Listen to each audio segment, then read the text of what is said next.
My name is Walida Irisha, and I'm with the Justice for Keaton Otis. I don't know what we are, collective, coalition? That sounds good. Bunch of folks come together. And we've been working to try and carry on the work to get justice for Keaton and justice for his father, Fred Bryant. There have been many folks who have put in work to make this evening so successful, and I want to thank everyone for that. I really want to thank Pastor Knudsen and the church for opening up their doors to us. We contacted them very last minute, and they were incredibly gracious and amazing about letting us be here.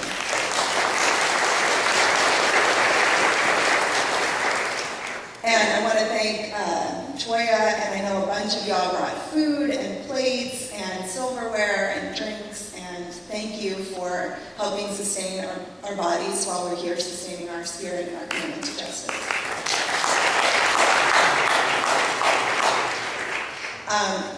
So unfortunately for the folks in the back, you cannot see this incredible banner that has been created. But at the end of the program, if you can come up and take a look at it. It's an incredible piece with a likeness of both Keaton and Fred on it, and it's something that we will be having at every of the monthly vigils coming up. So I really wanted to thank Diana and the Black Lives Matter PDX and all of the allies who helped make this banner possible.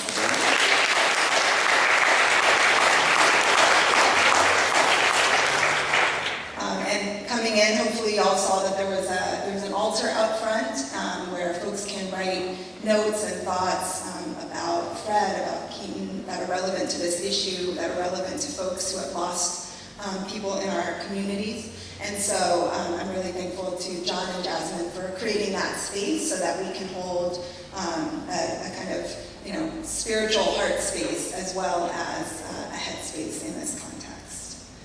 And then I want to thank everyone. There's multiple filmings and pictures happening.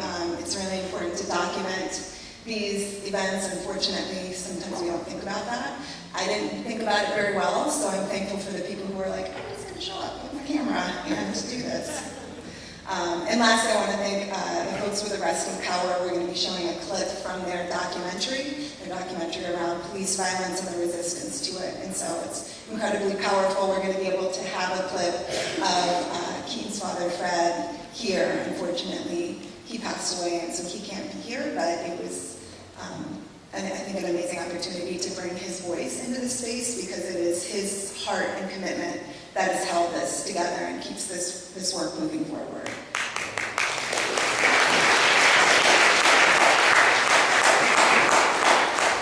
So 5 years ago today, Keaton Otis, the young black man here in Portland, was murdered by the Portland police on 6th and Halsey, and that's where we have our monthly vigil. And so we wanted to do something larger to commemorate that, to commemorate Keaton, and to be clear that we've not forgotten and we will not forget him or any of the other victims of police brutality in our city.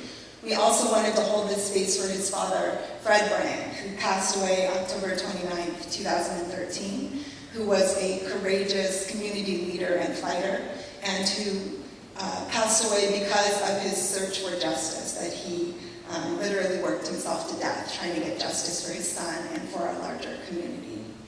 And we're here today to honor them. We're here to honor Keaton, we're here to honor Fred, we're here to honor all of those who have lost loved ones to police violence, all of those people we have lost to police violence who are holes in our community, right? That they are missing pieces, and we don't want to paper over that. We want to honor those spaces and remember them and bring them with us. And I think that it's an incredibly powerful time here nationally and internationally, this idea of proclaiming loudly that Black Lives Matter, and being a part of that movement, of an international movement saying that Black Lives Matter, that we will not forget those who were taken from us, and that their names will continue to fuel our struggle for justice. So on that note, I would like to bring up Pastor Knudsen, who will welcome us to this space.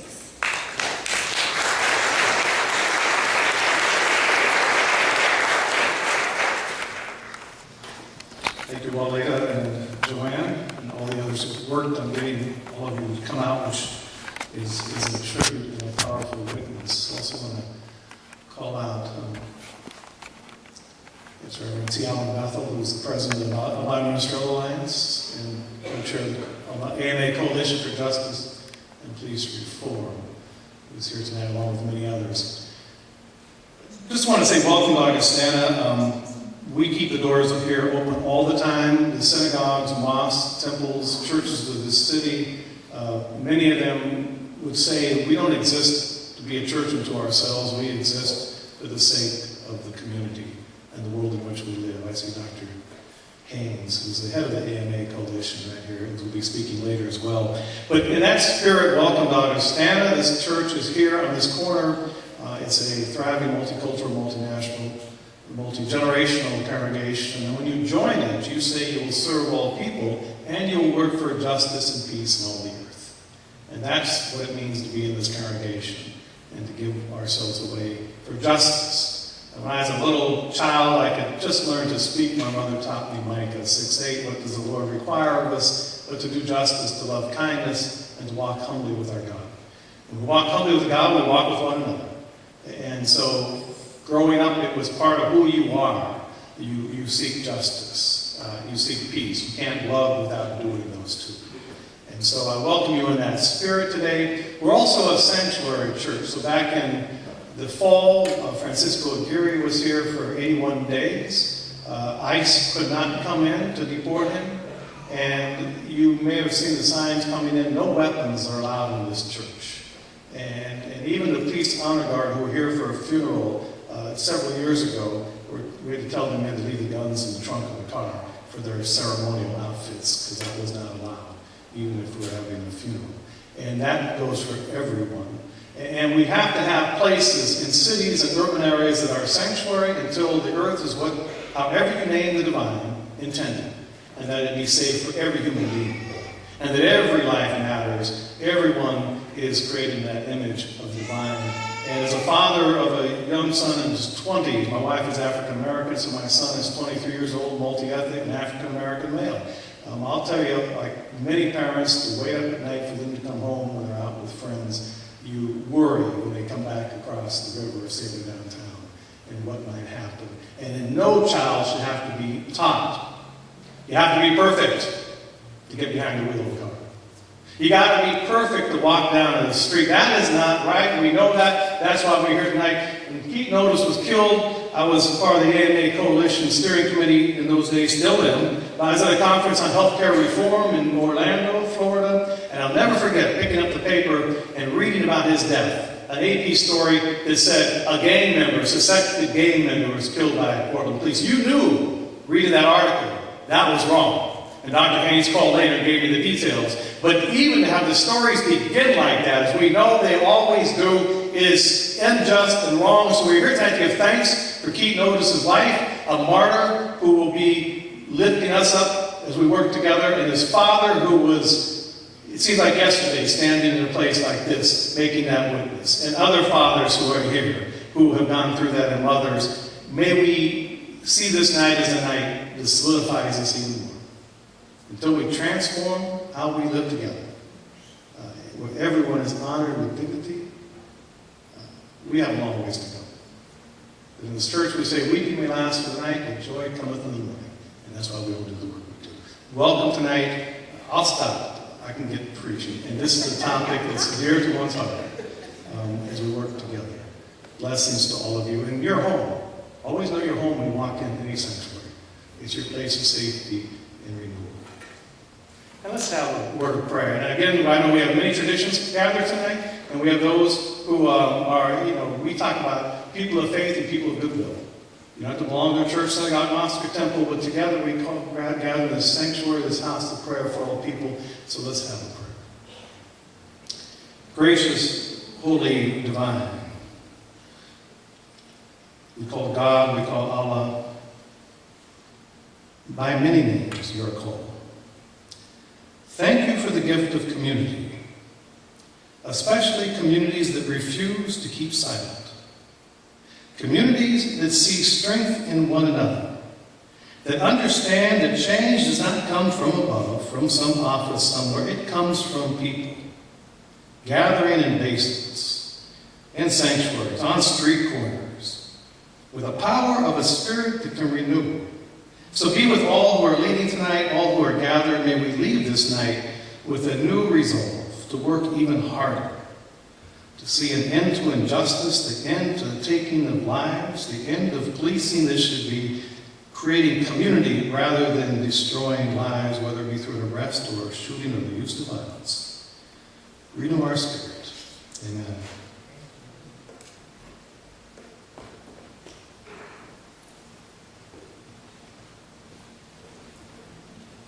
Thank you so much, Pastor. And next I would like to bring up Emmett Leafaw, who has written a poem, an original piece in honor of today for Keaton and for Fred around this issue of police violence. So please welcome Emmett Leafaw.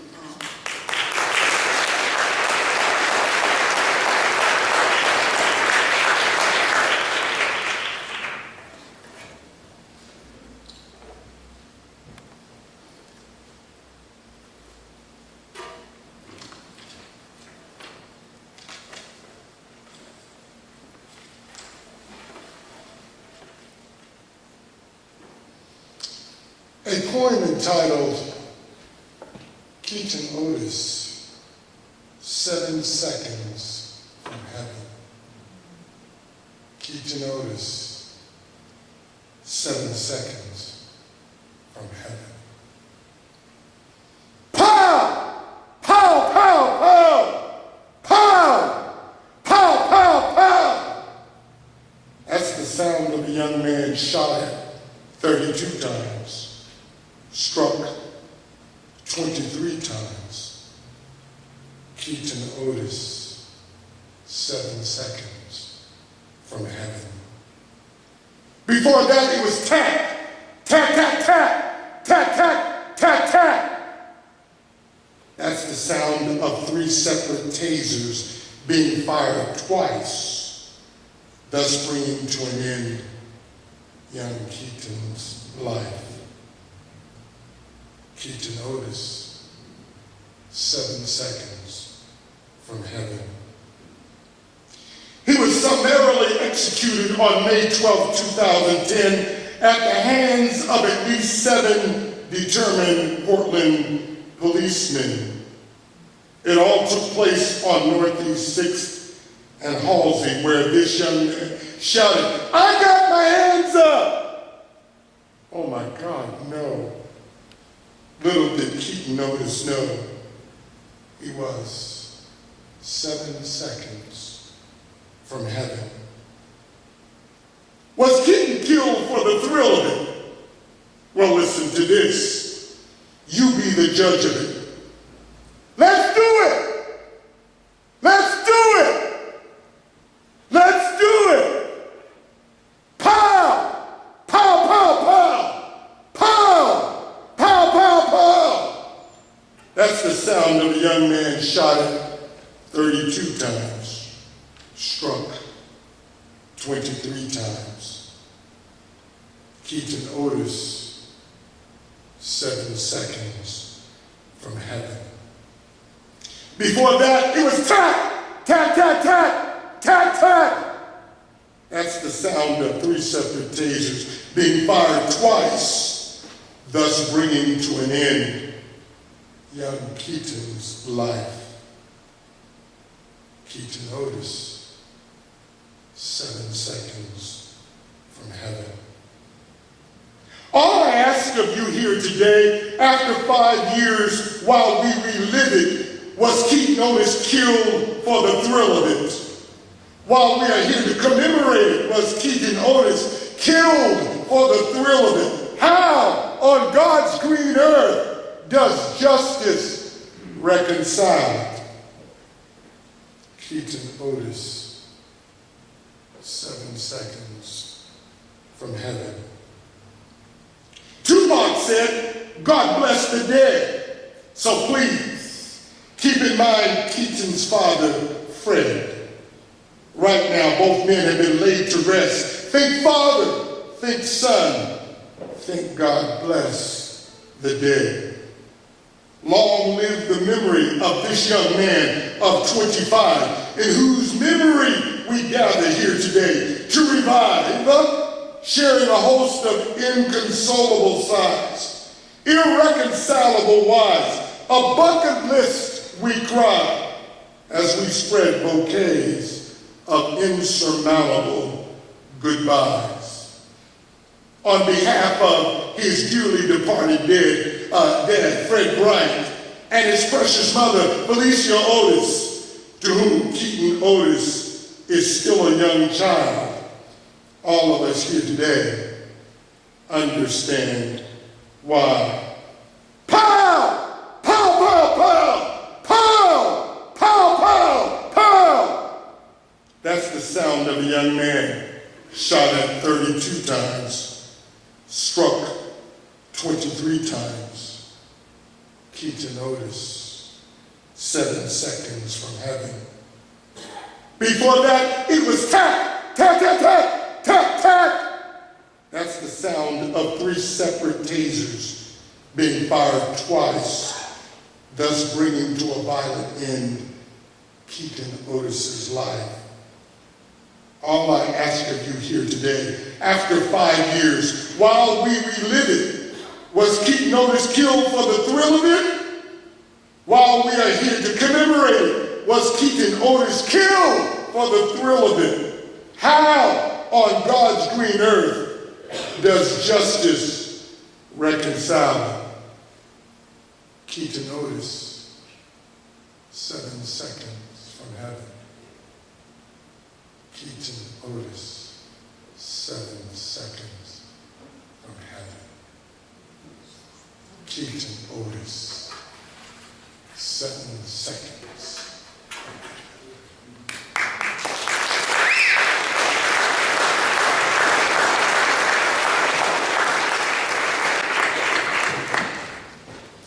Thank you so much for that powerful, powerful, beautiful piece.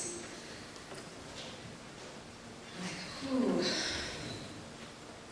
So next I would like to bring up Dan Handelman with Portland Cop Watch to talk a little bit about the larger landscape that this is happening, this case has happened in the context of Portland. So please welcome Dan Handelman.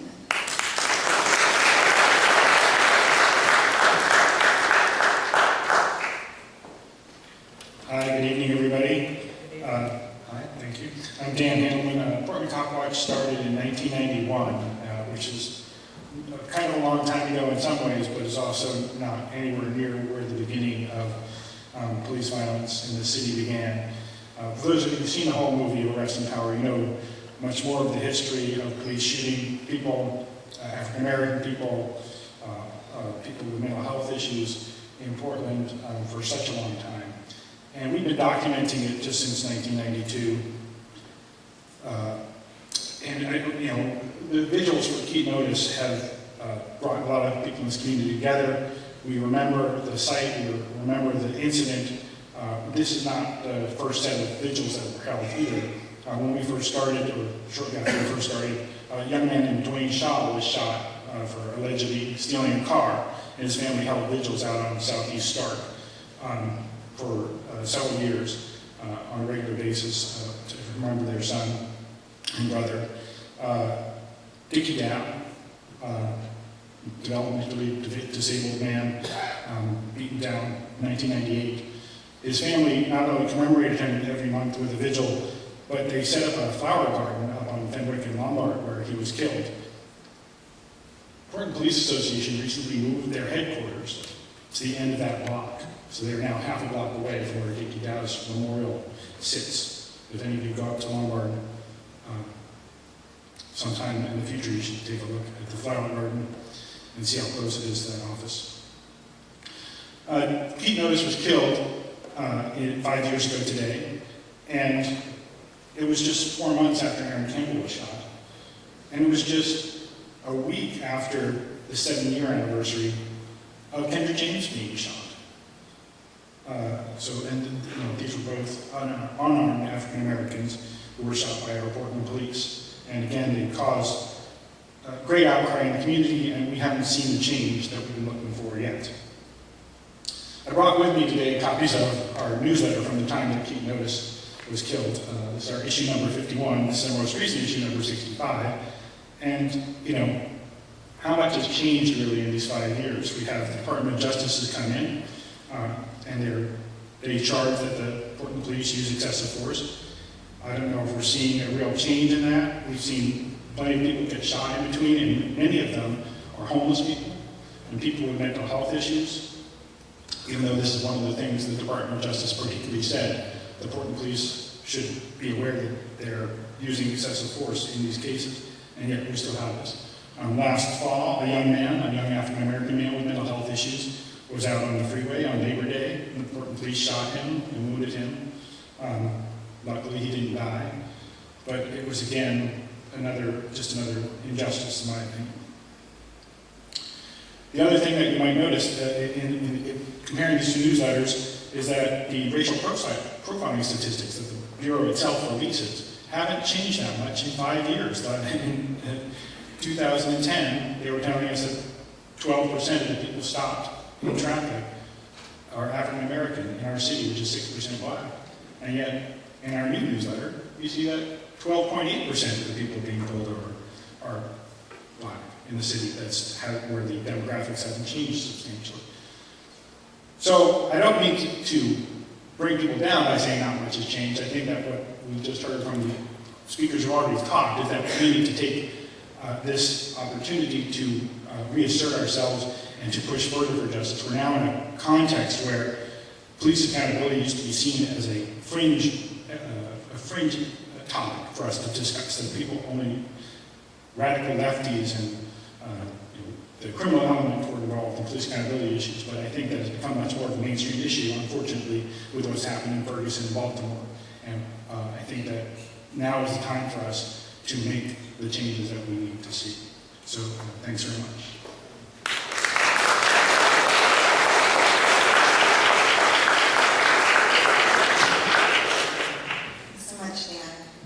So next up, we're going to have David Whitfield, who started out as a community member who became incredibly moved and interested in this story and set out to make a difference, and has done extensive research on Keaton Otis's case, probably has the most comprehensive exploration of the case and of the materials.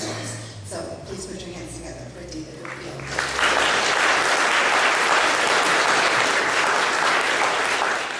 Thank you. You could talk for hours about the execution of Keaton Otis and the utter cynicism and dishonesty of the cover-up that took place immediately afterwards.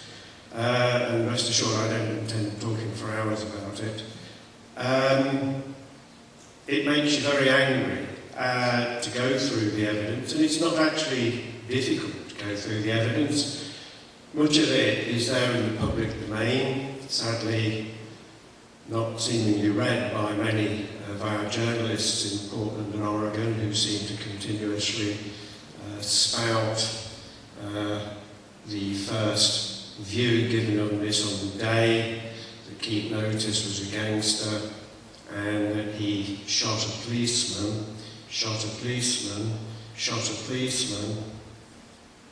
He didn't. He never had a gun, he never touched a gun. We know that because there's been no evidence whatsoever ever presented that he ever did touch it. No prints on the gun had ever been presented. No residue evidence was ever on his body. His body was cremated very quickly, by the way. No evidence at all. No shell cases found at the site. 32 shell cases from the cop guns were found. Hundreds of shrapnel pieces were found. A bullet from one of the guns was found spinning and warm in the nearby Radio Shack, having crossed two main roads. The car was ripped to pieces over 2 days, and no shell cases from the two bullets that Keaton Otis was supposed to have fired were ever found. One shell case did turn up in evidence. No one knows where it turned up from. No one knows when it went into evidence. But it appeared. The two bullets that he supposedly fired at an officer The grand jury was told, I'm not making this up, the grand jury was told by an investigating detective, passed through the same hole in the officer's underpants. It just beggars belief, and you can go on looking at this, and it just becomes ever more inconsistent.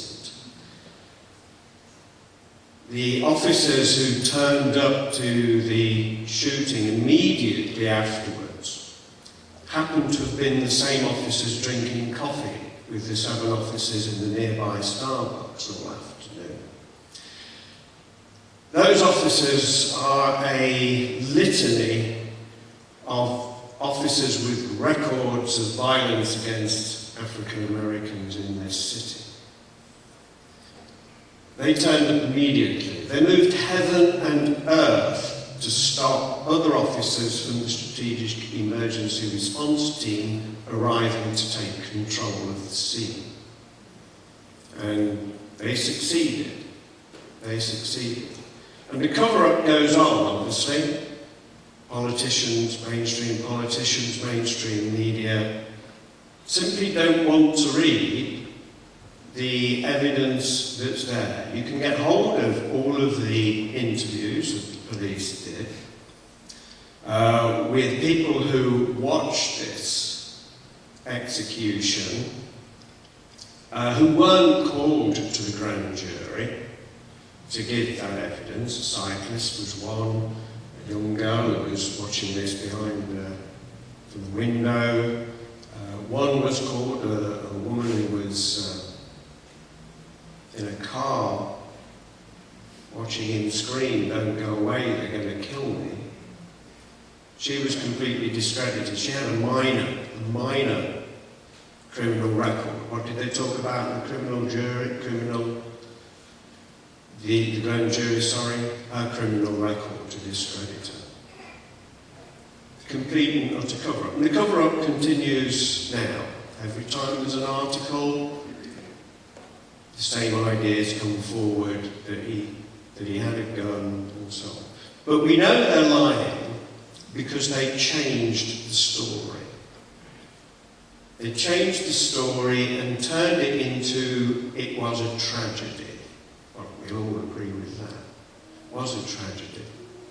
But it was a tragedy, and the fault for the killing of Keaton Otis wasn't the 7 officers who gunned him down, which you can watch on video.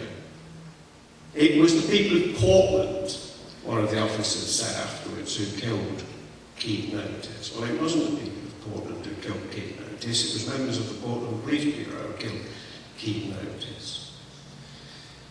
And if you do go through the evidence, you will be very, very angry. But you don't need to. Keaton Otis didn't have a gun. He didn't shoot anybody.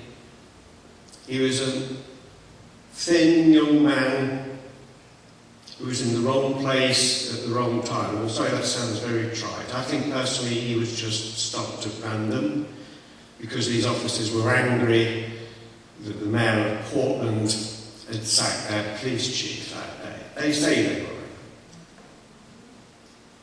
We don't need to go any further. The key thing is these things are happening all the time. Thousands and thousands of African Americans, young men in particular, are being killed. They've all got stories like this. They've all got stories like this going back tens, hundreds of years. What we need to do is to keep raising their names. I'm not a religious person, but I think it's fair to say, true to say, that a person only dies when their name is never mentioned again, the last time their name is mentioned. And I think the purpose of meetings like this is to keep mentioning the name of Keaton Otis, Fred Bryant, Michael Brown, and the tens of thousands of other African Americans who've been slaughtered for their colour. Thank you.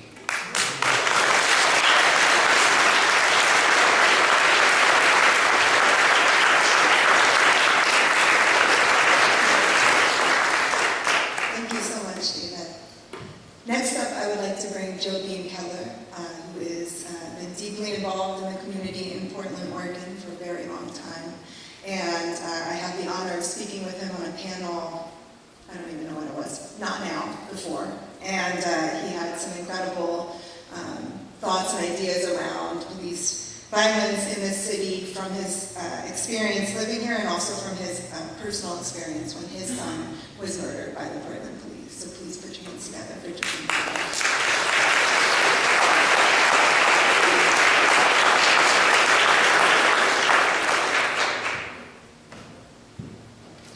First of all, I have to give an honor to God for being in the house of God, and to the pastors and all the pastors in the house. I don't have a script, didn't know what I was going to say, because I kind of let God kind of speak as things come to me. And I guess the story that the gentleman just told kind of triggered something in my head. You know, besides knowing Fred, see, I've been knowing Fred since we were little kids together playing. So he was more than just someone else who lost their child to police violence. He was a personal friend of mine, along with Kenny James, Kendra's father, John Perez's parents.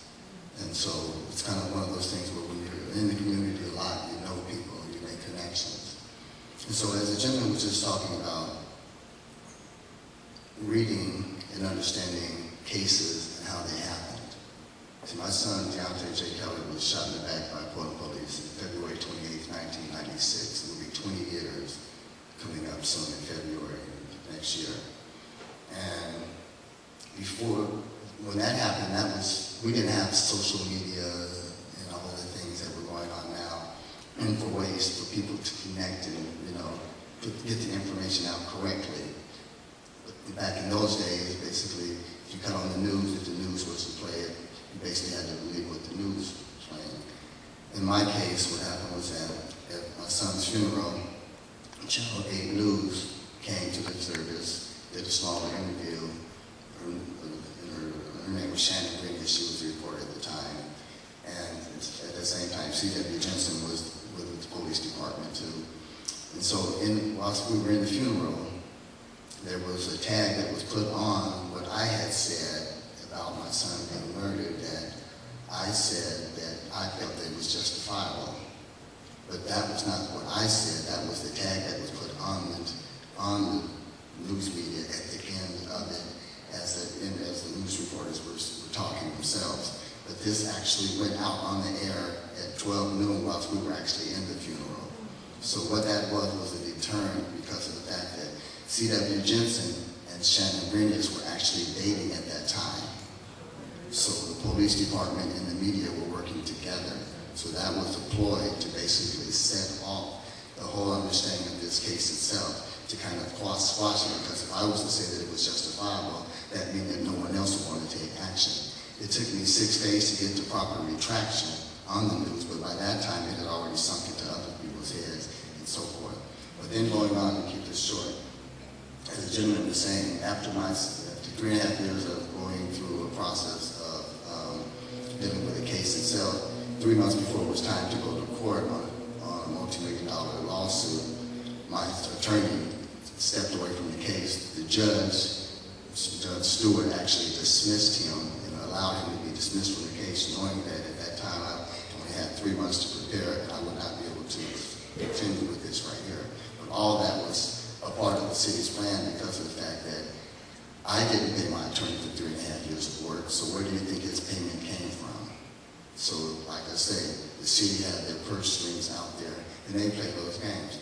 So then what I had to do was I ended up having to get all of my information, all of the documents themselves from the case, and which from my attorney had. And in that process, what I found out was that the case that he had initially built had nothing to do with the case that was actually at hand from the documents in which I received. And when he gave me the documents, after he was basically fired and left, it was like 3 boxes of documents. I had to take and lay it out on my living room floor, dining room floor, and me and a personal friend had to go through piece by piece and put all the pieces of the documents back together, because what he had did was just threw them all in the box, and most people wouldn't have went through to do that. But what I did was, and that's how I found out the instant the insignificant information that they were saying to us about the case itself, but what the pertinent information was, how the case was actually built, and all the conspiracies that actually they will go through to make sure that one does not get the information that they need to get. And there was a very big conspiracy, and you can go to www.ppb-complaint.com and go to the Untold Story, and you will see all the videos from the news clippings, you will see all the interviews from the police, you can hear the recordings as well too, all the audio recordings. So we took months and months to actually build this website up. So all the information that you will see will actually be the case that is at hand and the information that police had that they were basically suppressing in this matter. So it's very important that we do read, because a lot of times we want to come out and support these kind of events, but then we don't take the time to actually go and get the real information to find out. So that's why I really commend that gentleman, and I'd like to actually meet him that just got through speaking, because it takes a lot of energy, a lot of effort to do that, because some of this information can really be turned around, and if you're not quite sure and clear on it, it will confuse you, so that it makes you want to step away.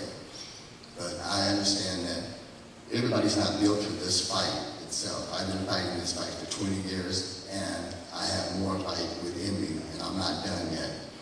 And I had another son that passed away as well too, my son DeMarcus, and I just buried him approximately 2 years ago, because what happened was after my other son got murdered by the police, it affected him so strongly, and his nerves and everything else, he developed lupus. And lupus is a stress disease that comes from, multi areas of stress. And so it broke his body down to the point where he was on dialysis for 3.5 years. And eventually he passed away. So that one bullet that the one officer shot my son in the back with, it actually killed 2 people. It killed my son with the bullet, and my other son that had to suffer for the years after that. And so we have to really understand now that the police are not our friends in some ways. We need them. Yes, we need them because of the fact that they're our protectors in other ways. But they are not our friends in the system when it comes to police shootings and things of that nature, because they have to protect themselves and they have to protect each other. There's a faded blue line, basically, that we cannot get through. We can see it because there's a cellophane in front of us. We can see it, but actually we cannot get on the other side of that, because that is their protective measure. And we just have to know that our solidarity itself, as we are continuing to gather in these places, and as these events are continuously going, like I say, my son did me 20 years, so 20 years later, I'm still sitting here right now dealing with the same issues. And see, like I say, Fred was a young man that his body wasn't made. He wasn't designed to be a fight. He didn't know that his fight in his life was going to be my son getting murdered by the police. All of a sudden, now I had to change my whole personality, my whole direction, my whole thinking. And everybody's not built for that. That's why it took so much out of him, where it just basically took him. So in the same sense, 23 bullets killed 2 people, because those 23 shots that went into his son basically killed him just as well too. So we really need to understand, let's continue to be solidarity together. Let's continue to do what we're doing and keep up the fight. And I will always be a trooper with you. And thank you all.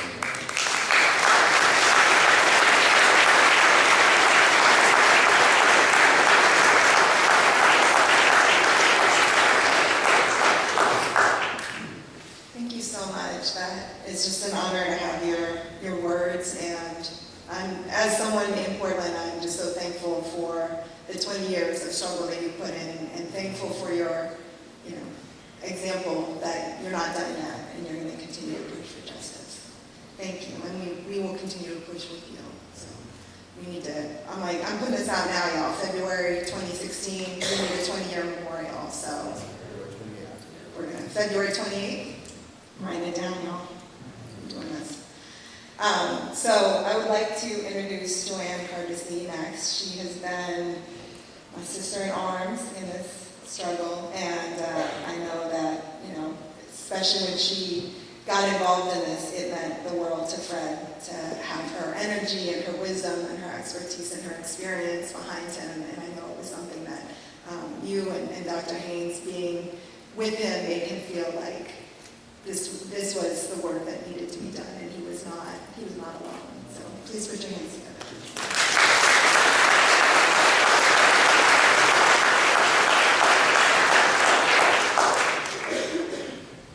Fred would love this room. Look around this room. This is absolutely wonderful. Thank you all for coming out this evening. It's hard to believe it's been 5 years since I met Fred Bryant. And I met him on the very worst week of his life. I met him the week that Keaton Otis was killed. And ironically, I just lived a few blocks from where Keaton Otis was killed. And that particular day, I didn't go to the convention center because there were so many police cars riding them out in the area.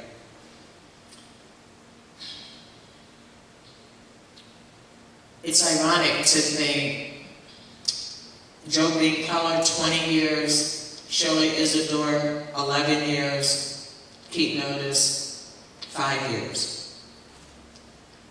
What we are seeing around the country isn't new. Certainly not new to Portland. It's not new to the United States of America. I think what's new is an awareness that came about. Maybe it started with Trayvon Martin when he was killed. I think all of a sudden, white middle-class America couldn't comfortably sit in their homes and say, well, that was just tragic. That was just unfortunate. Because as we continue to say the names, the list grows. There's more cities every week. The question isn't if, the question is when the next person is killed by Portland police in the city of Portland, because we know it will happen. The question is, where will we stand? My heart breaks when I know that Joe B. Keller has been out there for 20 years. Many times, a lone voice, or one or two voices. I know many of us have worked on police accountability in this community for a while, but most of the time, there's like 5 or 10 people that show up. I want to really appreciate David Whitfield, because here was a guy that didn't know any of the players. He just knew what he read in the paper, what he saw in the news. And he said, that doesn't add up. That doesn't make sense. And he started reading the grand jury testimony. Then he started reading the officer's statements. And then he started comparing those notes to the narrative that the police told about what happened that day. And he realized it just didn't add up. So you don't need a big organization. You don't need a whole lot of money. But what you need is the ability to draw a line in the sand and say, in this community, we value all life. And we don't think it's okay enough if just the police officer goes home. Because then we've only done half the job. There should be no situation in our community where someone loses their life at the hands of people who are sworn to protect and serve. And we, the people, have to get uncomfortable. We, the people, have to decide this is not okay. This is not the police force that we pay for. Ironically, you can normally get a few hundred people to show up right after a tragedy happens. Then you can plan a march, you could even get a couple of thousand people to show up. But then when the real work comes, like going to the legislature to change state law so that police don't hide behind, I was in fear of my life. The law should be, what would a reasonable person do? And that's one of the bills we put in the legislative session. The other thing is we are one of a couple of communities that do not record grand jury testimonies. And so we rely on handwritten notes, written on little scraps of paper, to tell us what happened inside a grand jury room. That should not be acceptable to us. And that's why there's a bill in Salem that would actually require grand jury testimonies to be published.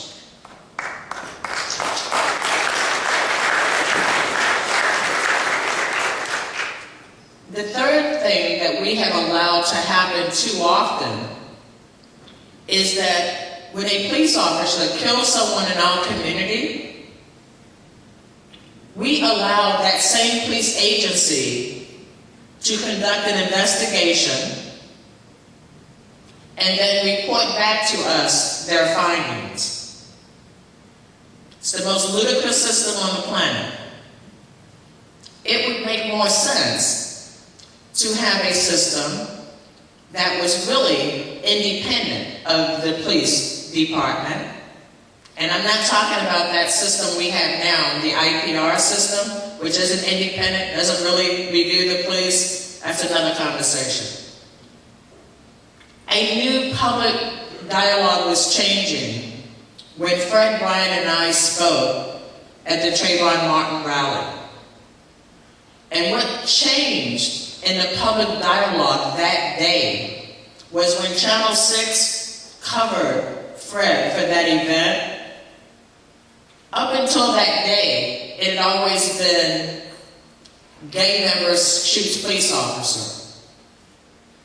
That particular night on the evening news, Ken Bryant said a police officer was shot when Keaton Otis lost his life.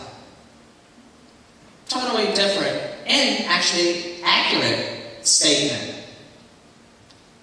We have to stop allowing the media to label our children. Keaton Otis was never, ever, ever involved in a gang. Yet that was the first headline that we saw after his death. And it happens over and over and over again. And just like Joe B. Keller said, they make sure the headline makes white, middle-class Portlanders comfortable. Because if a black man shot a cop, then we shouldn't question that. But we have to question it all because the media does not tell our story. I want to thank you all for being here tonight. You could have chose to be somewhere else tonight. You could certainly be someplace more fun. But I can tell you, I know Fred is smiling down on us because he knows Valita and I and Alicia kept our commitment. And we don't care if 2 people show up or 200 people show up. The monthly vigils continue. And they continue for Fred. Thank you.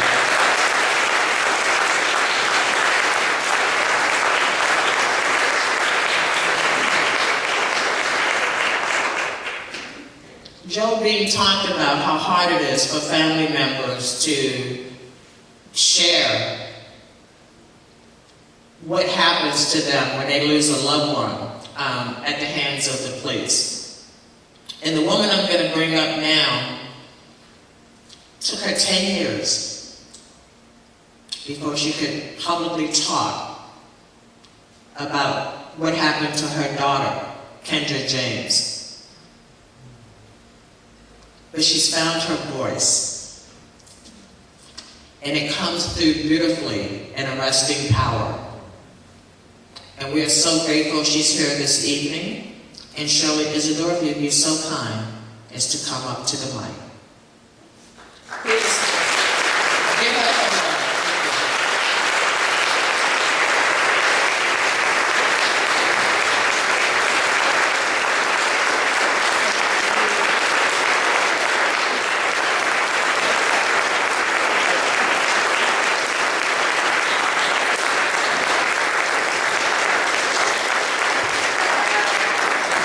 Expecting this many people to be here. God bless you all. Okay. Today is May 12th. Was the day that I buried my daughter. I thank you, being Fred and I met in high school, but then when I heard about his son, we connected again through miracles. And I just wanted to support him because I know how he was feeling. And a few other people.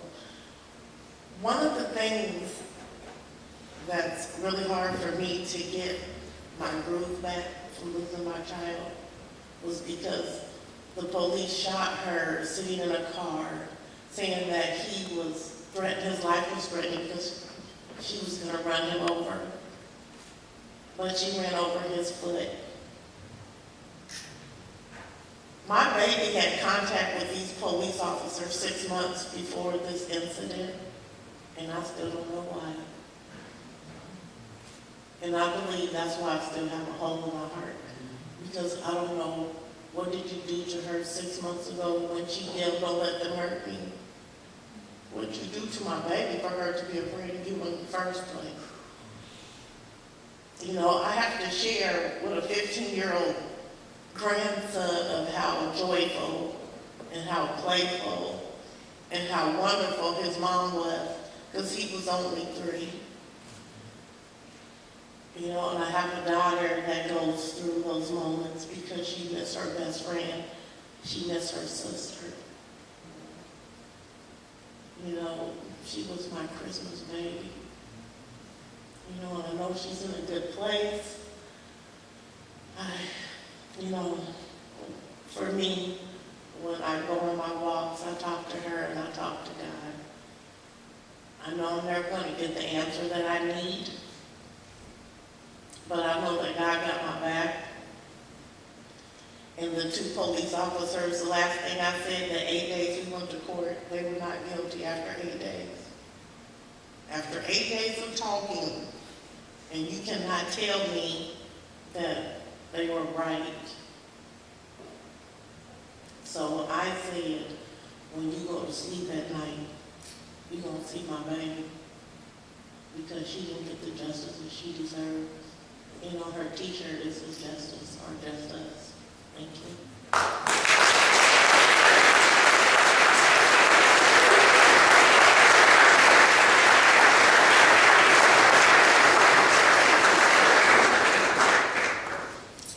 Thank you so much for sharing your story, for sharing your words, for standing up and being so strong and courageous. It's an honor to have you here as well. And so important to raise up Kendra James as we raise up all of these other folks who have been taken from the police. I think that unfortunately oftentimes when we say Black Lives Matter, unfortunately we're saying Black male lives matter. And I think it's incredibly important to recognize that Black women and Black trans folks are also victims of police violence. And we have to hold the entirety of our community, because Black lives matter, period.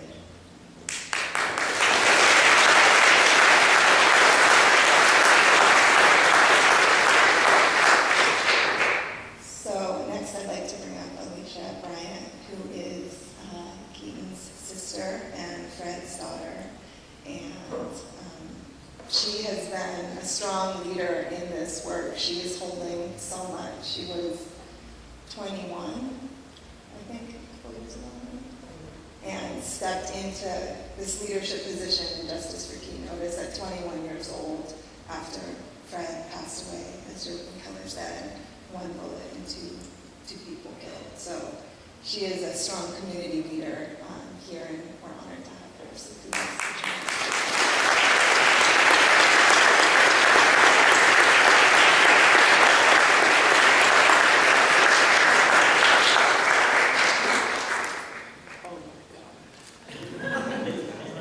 There's a lot more people than when I sat down.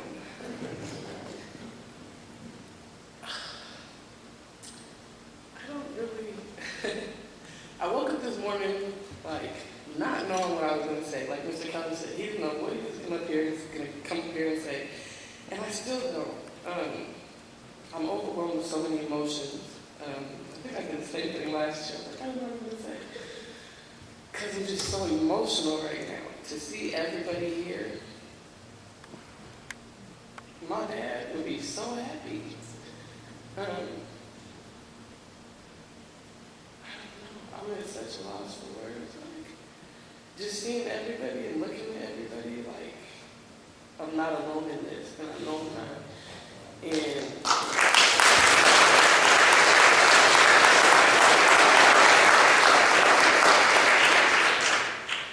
I'm shaking inside right now, and I don't know why. Without Joanne, Juanita, and everybody that's put this together, I don't know where it would be right now. Because after losing my brother, that was hard. I thought that, I didn't know what I was going to do after that. But then, when my dad passed, my whole world crumbled. Like, I was done. Like, I didn't know what to do. In my head, I was like, it's over. Like, they won. Like, I throw the towel, I throw my hands up, it's done. Like, and it took me a while to get to the point where I was last year. And I was like, no, I'm going to keep going. I'm going to keep doing it because my dad was a fighter and he never gave up. And I'm a fighter. And I know that, but at times I feel like giving up. But after hearing Ms. James come up here and after... It's all right. It's okay.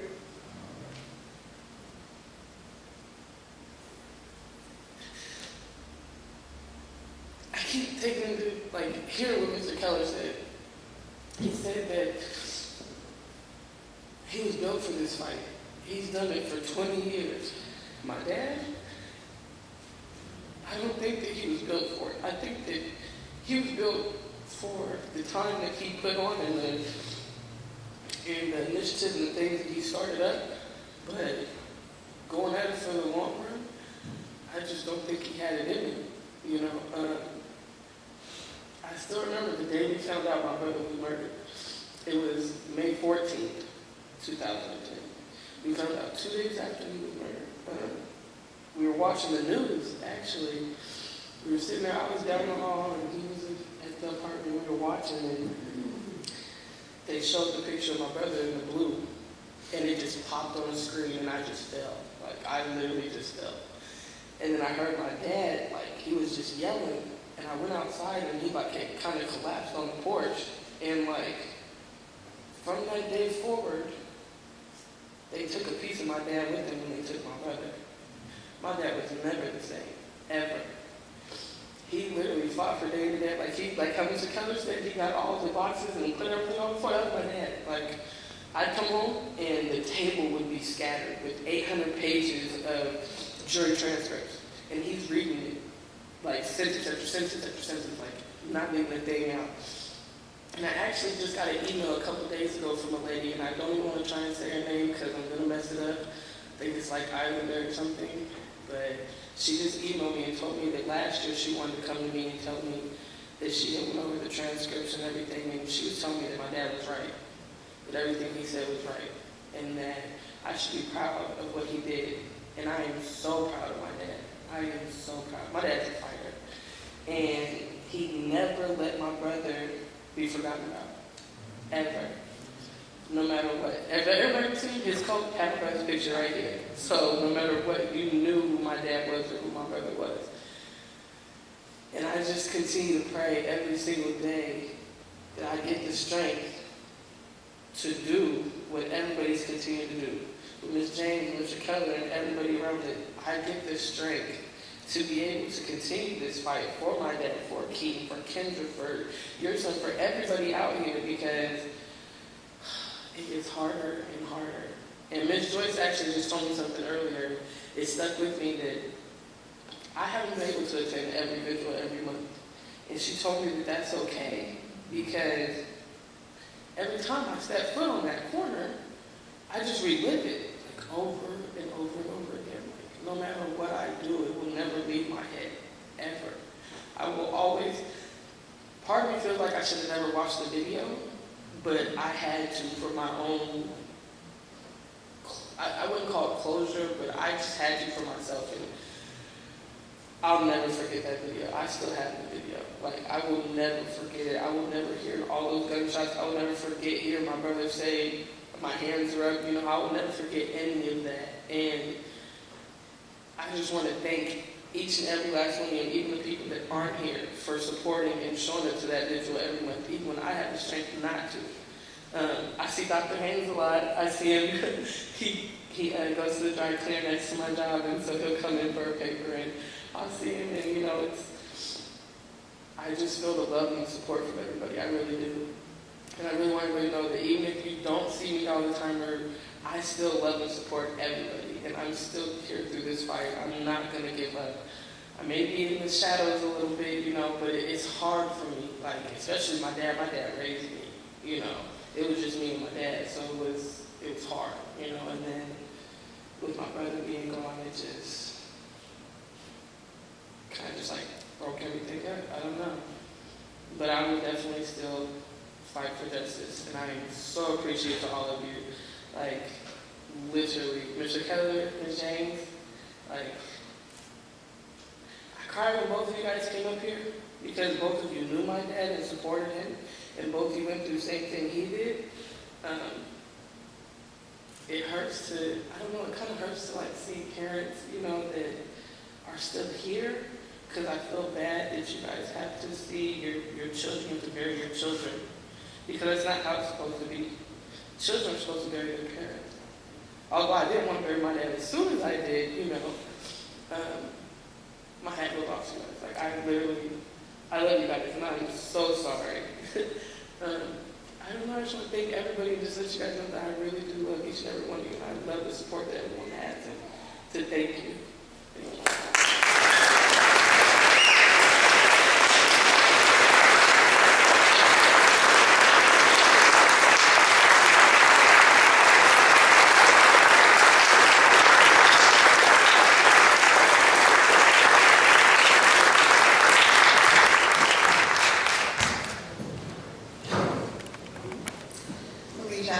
I just don't think you see the strength that everyone else sees in you. I can only imagine the weight that you are carrying every day, this horrific double loss that you had to deal with so close together. But everyone is so thankful that you are here. And even when you're not physically at the vigils, you are there. You are the foundation of what's holding us together. And you being committed to this makes all of this possible, makes us able to continue moving this work forward, you know, with you. So thank you for the work that you do.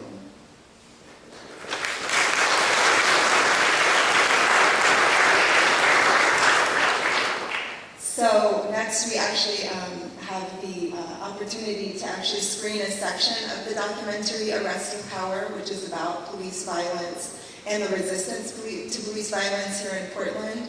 We are going to be screening just a short section about Keaton Otis, and with the last interview footage that his father, Fred, I think ever did. And so, as I said before, last year was really, I think, hard at the memorial because we didn't have Fred there, and I definitely felt a little lost not having.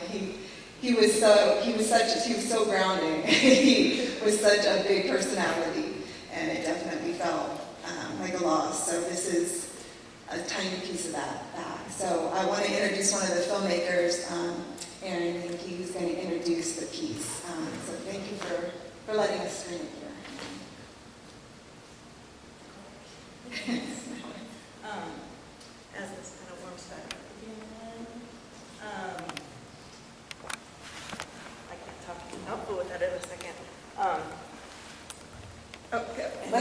start again.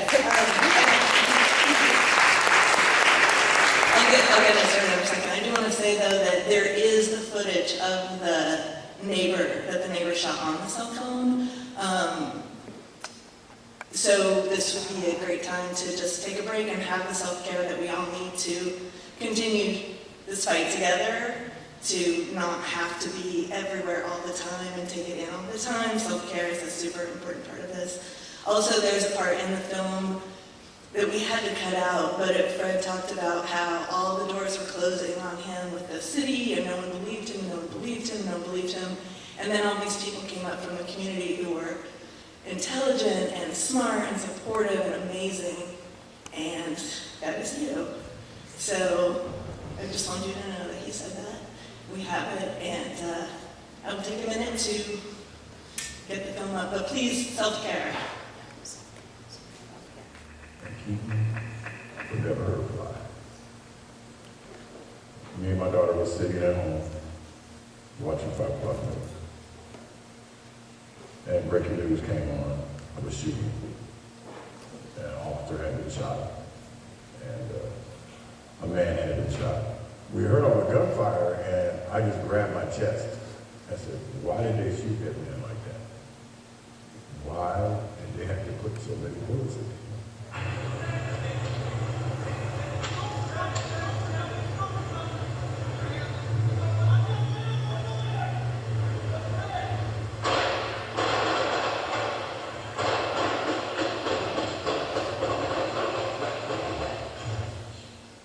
That was Wednesday.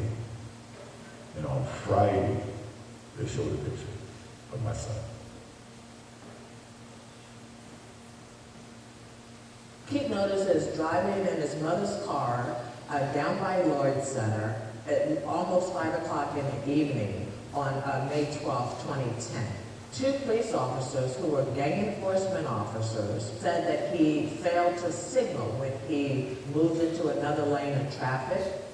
The police spotted him, saw a young black man wearing a sweatshirt in a car, and decided that he, as the police reported later, looked like he might be a gangster.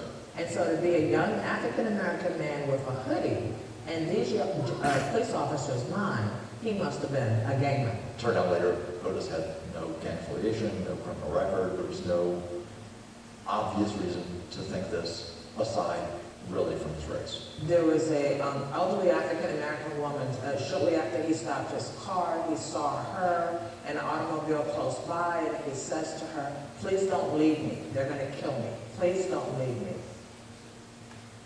Within 32 seconds, Keaton Otis was tased, and he was tased by 3 different officers simultaneously.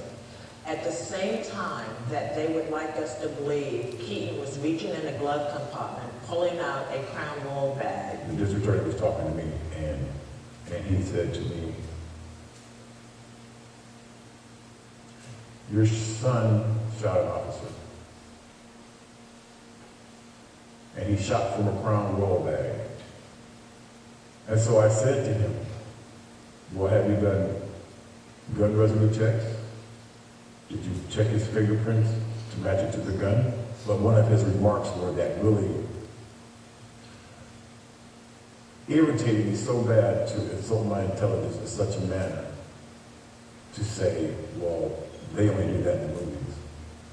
No one knows what happened to the gun. The bullet that was taken out of the officer's leg that was shot mysteriously disappeared. The African-American woman, mysteriously, they could never find her. That was on the street that Keaton asked to stay. The woman in the apartment upstairs who shot the video was asked to leave the grand jury room when they showed the video. And you have to wonder, why would you want the person to leave who has the most knowledge about the video? When a crime is committed or a murder is committed with the police, and their standing is, nobody gets to talk to the cops at all until they go to the grand jury. Well, there's a reason for that. Because the DA gonna get their story together, they're gonna tell it the way they want to tell it, okay? And they're gonna present it the way they want to. We don't get to do nothing. I think mistakenly the controversy was shifted toward a discussion of the mental health system and the fact that Otis had been suffering from depression and that sort of thing, rather than the obvious fact that what killed him was police bullets. Everywhere I went, every lawyer, everything, everybody shut the door. Because they said he had a gun, and he didn't have a gun. The community continues to organize. So there's an effort now being organized around justice for Keaton Otis. There's a group of people who meet monthly at the vigils, and we're collecting signatures from people who want to require the governor or the attorney general to open up an investigation. We think that we have to go outside of the city of Portland. We certainly have to go outside of the Portland Police Bureau in order to get justice for Keaton Otis. Keaton left a child. She's 3 years old, and she's beautiful, she's smart, she's intelligent. She loves her grandpa. And what they have left us with is that we have to explain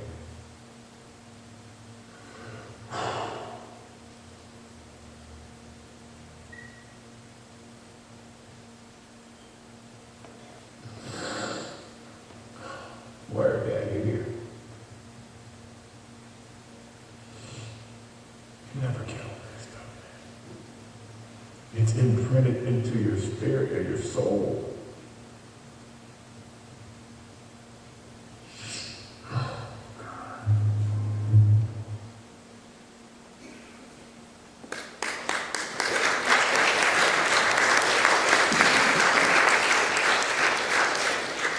Thank you, Aaron, for bringing that and for bringing Fred's powerful voice into the room. So the last speaker that I would like to introduce is Dr. Pastor Haynes, who is the head of the AMA Coalition for Police Reform and Justice. He has been engaged in organizing work here in Portland for decades. He's also had a lifelong commitment to organizing into justice, and he is someone who definitely feeds my spirit and keeps me hopeful and keeps me moving forward. So please put your hands together for Dr. Pastor Haynes.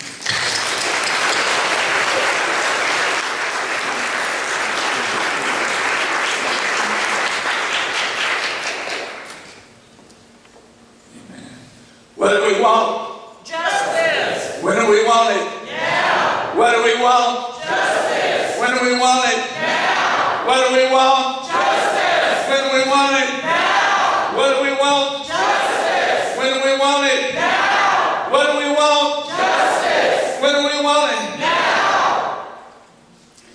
It is because there's something within the very human nature that cries out for justice that we assemble here today.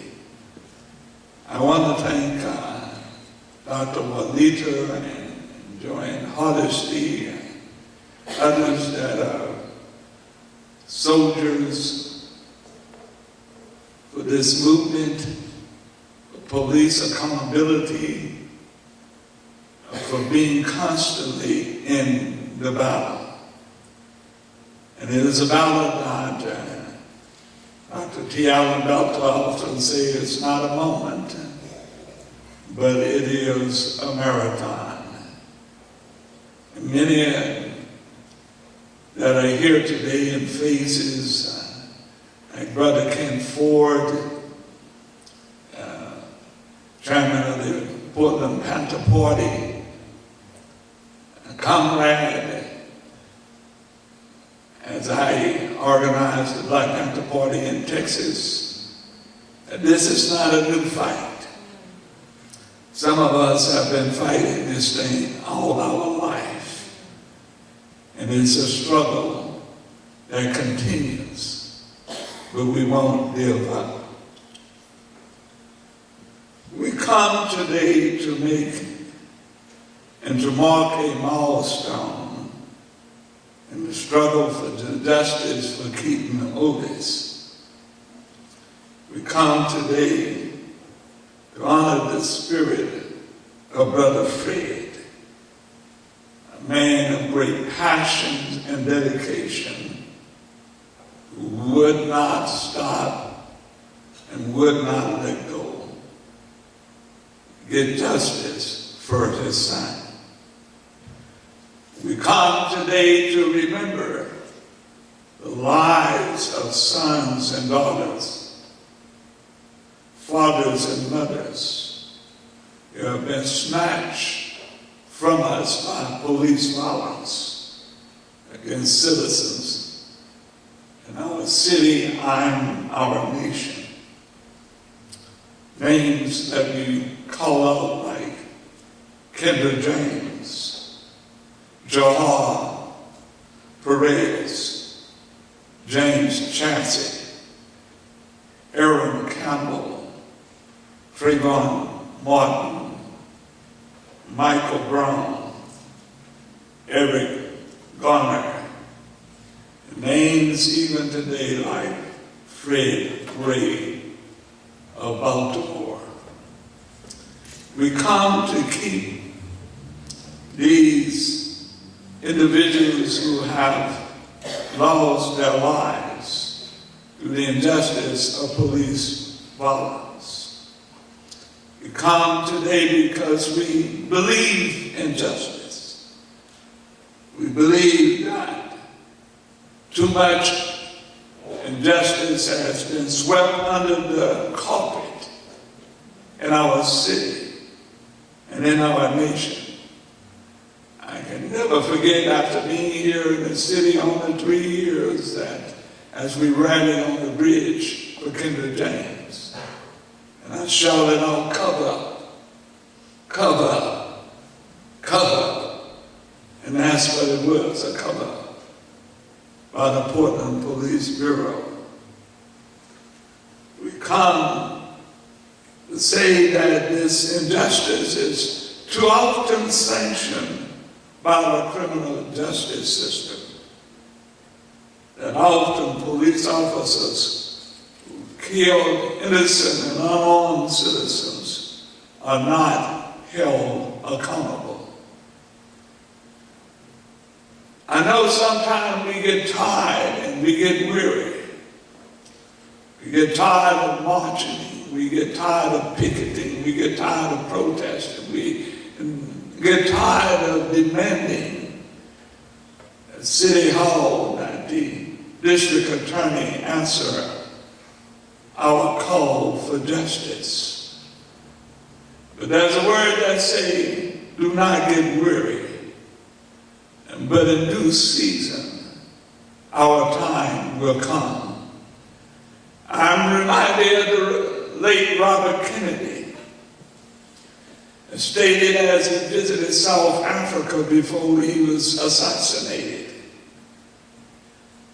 And Robert Kennedy stated before the South African citizens, the black citizens of Soweto and others, that their fight will not go unheard. That every life is like a pebble that is thrown in a pond, and that every pebble that is thrown become a small wave, and a small wave become a bigger wave, and a bigger wave become a bigger wave, until it hit the shore of justice. The lives of those in our city, the lives of those in cities across the country, are those pebbles that have become a wave that has moved in our nation, a wave that will not be stopped, a wave that will continue to blossom, a wave that will continue to demand justice, a wave that beat its way upon the national agenda of this nation.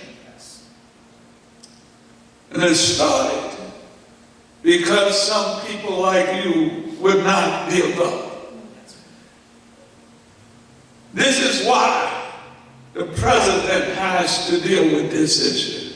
This is why the U.S. Attorney General has to deal with this issue. This is why Congress will have to deal with this issue, because it started because there were soldiers on the ground that said, we will not give up, we will demand justice, we will have justice in our nation, in our city, and our state. 40 years ago, Medgar Evers was shot in his back. Standing on his carport, 40 years. 40 years of trials where everyone in the city and everyone in the state knew who the killer was. Every court day he came out smiling, laughing, saying that he knew he was going to get out. 40 years. Medgar Evers' wife would not give up. Citizens in Mississippi would not give up. For 40 years, they kept knocking on the door of justice. For 40 years, they kept claiming justice for Medgar Evers. For 40 years, they demanded justice. For 40 years, they marched. For 40 years, they petitioned. Until justice was rendered. The Klansman was convicted, even at the age of 90 years.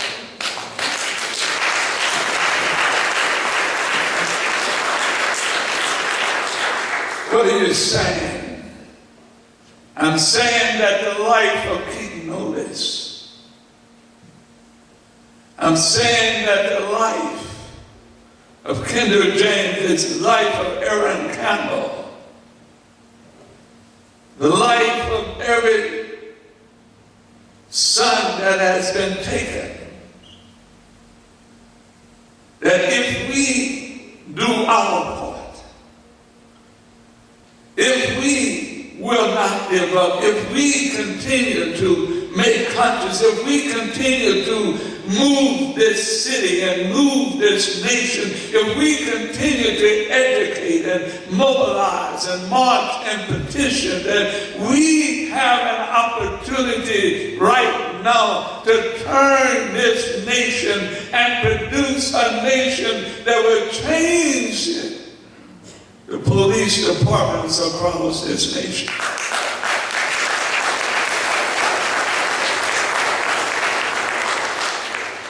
I can never forget it, October the 15th, 1966. Black Panther Party started off patrolling the police department, self-defense organization. Then the movements came after this. This is not a moment. This is a movement. And you are part of that movement.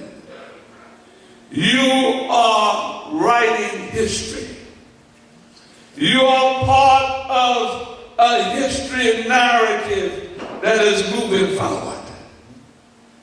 And if you will be committed for the long term, if you will be dedicated for the long time, historians will write that there was a people that had a noble purpose and would not give up, that changed the course of America.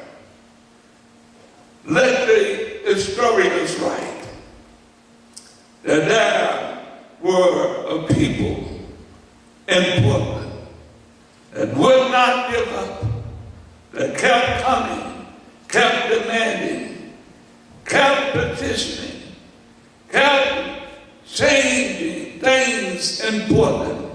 And because of that, they changed a city and they changed a nation. Thank you very much.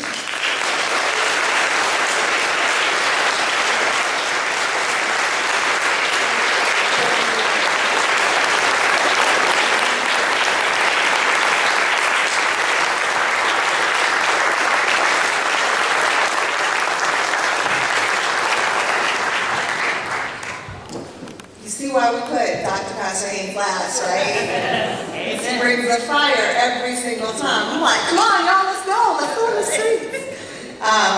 So just the very last piece of the program that we would like to do is that some of y'all wrote notes for the altar for Keaton, for Fred, thoughts around thinking about these issues and for our community. And so I want to invite Jasmine and John up just to read a few of those so we can kind of close out, bringing y'all's thoughts and y'all's words into this space. So please put your hands together for Jasmine.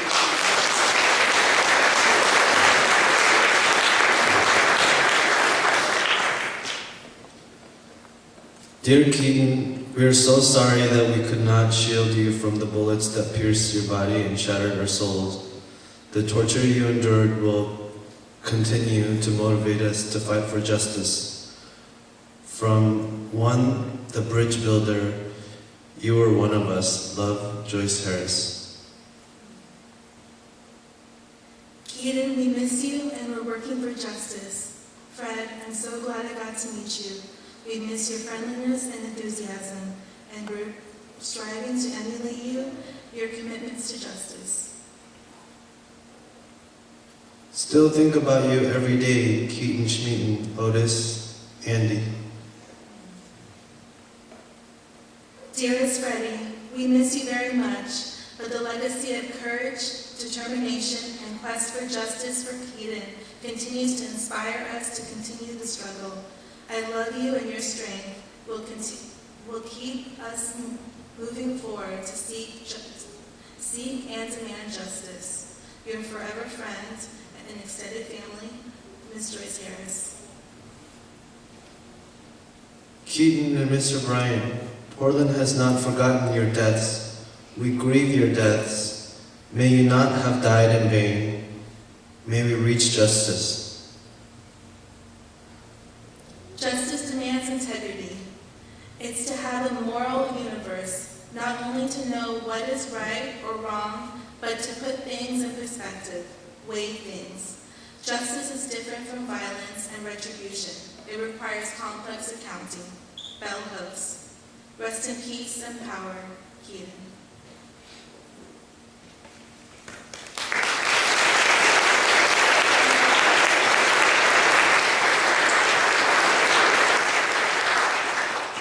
Thank you again, all of you, for coming out. Like Alicia, the first time I came up, I was like, whoa, y'all came out, which is incredible. Thank you, Walida, for all you do.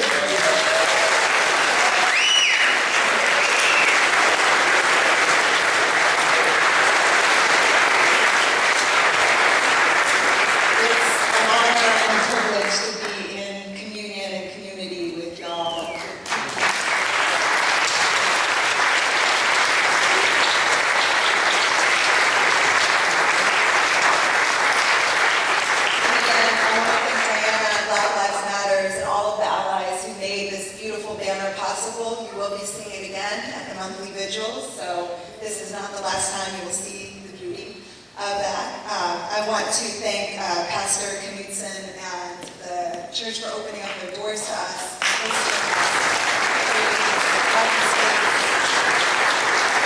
Again, I want to thank Toya and everyone who brought food and plates and sustenance for our bodies. And if there's any food left, please eat it, not in here, out there, but eat it, take it with you. Please enjoy the food. And again, thanks to everyone who is documenting this.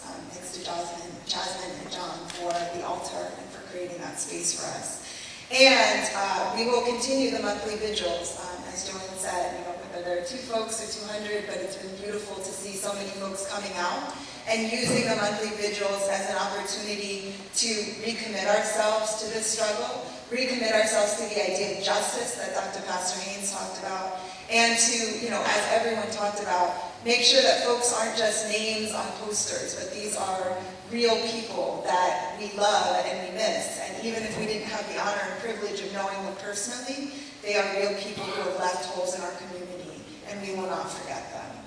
And so please, our vigils are the 12th of every month from 6 to 7 p.m. at 6 and Halsey. So if you can make it, if you can make one, that's great. If you miss a few, there will be no judgment when you come back. So we're just happy to have you. So thank you again all for coming out and for creating this space. Thank you.